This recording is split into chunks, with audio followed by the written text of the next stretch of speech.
खासदार संजय राऊत सध्या बोलतायत, थेट जाऊयात. राजकीय युती किंवा एकत्रीकरण? नाही, हा प्रश्न तुम्ही जाऊन स्वतः सन्माननीय राज ठाकरे यांना विचारायला हवा ना. मी वारंवार सांगतो की आमच्याकडून म्हणजे उद्धव ठाकरे असतील किंवा शिवसेना असेल, आमच्याकडून आम्ही सातत्यानं मराठीसाठी, महाराष्ट्रासाठी जो हात पुढे केलेला आहे तो कायम आहे.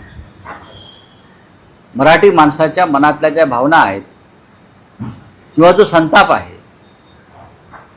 तर त्या संतापाला वाट करून देण्याचं काम सुद्धा आम्ही करतो. आणि जो आदर आणि प्रेम ठाकरे कुटुंब आणि शिवसेनेविषयी आहे किंवा मराठी माणसाच्या एकजुटीविषयी आहे, त्या संदर्भात सुद्धा आमची भूमिका सकारात्मक आहे. आणि तीच भूमिका माझ्या माहितीप्रमाणे सन्माननीय राज ठाकरे आणि मनसे पक्षाची आहे. याच्याविषयी माझ्या मनात शंका.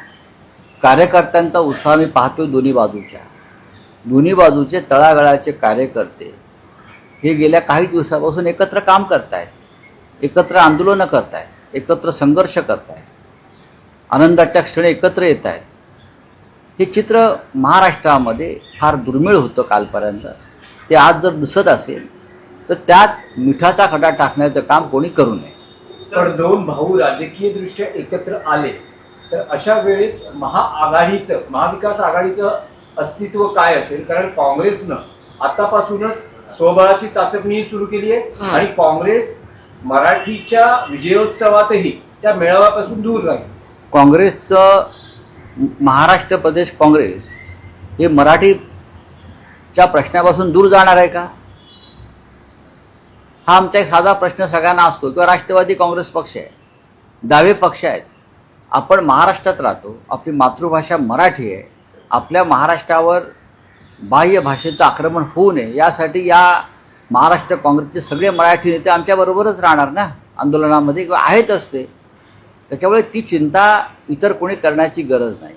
मराठीच्या प्रश्नावर आम्ही सगळे एक आहोत आणि राहू.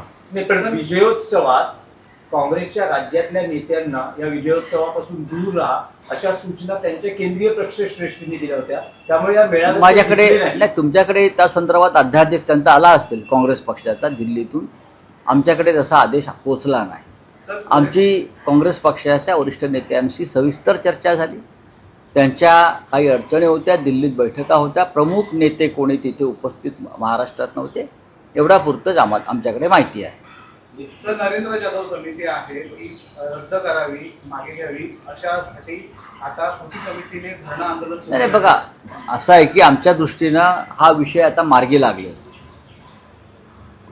नरेंद्र जाधव कृती समिती, अमुक समिती, अभ्यास गट, त्याला काय अर्थ नाही.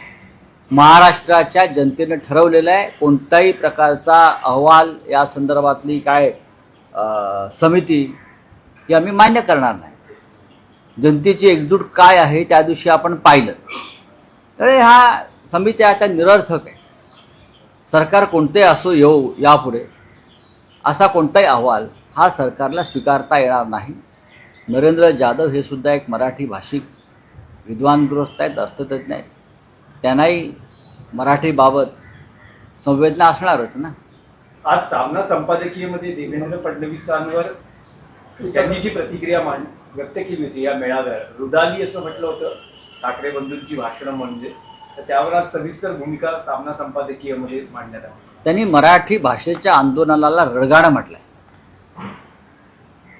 कोणी भारतीय जनता पक्षाचा नेता आंदोलनकर्त्यांना मराठी भाषेसंदर्भात पेहलगावच्या अतिरेक्यांशी तुलना करतो, दहशतवादी ठरवतो, आणि राज्याचे मुख्यमंत्री मराठी भाषेच्या आंदोलनाला रडगाणं म्हणतायत. एक लक्षात घ्या, रडगाणं.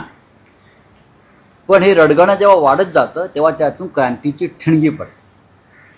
1857चं बंड हे त्यातूनच झालं. आणि 1978 साली जो सत्तापालट झाला आणीबाणीनंतर, तो सुद्धा अशाच प्रकारच्या रडगाण्यातून झाला, रुदालीतून झाला. याचा अभ्यास फडणवीसांनी करणं फार गरजेचं आहे. त्यांचा इतिहास आणि राजकीय ज्ञान अलीकडच्या काळामध्ये कच्चं होत चाललेलं आहे. त्यांना शिकवणी हवी असेल तर आम्ही द्यायला तयार आहोत. नितीन गडकरींनी देशातल्या वाढत्या दरीबद्दल चिंता व्यक्त केली आहे. काही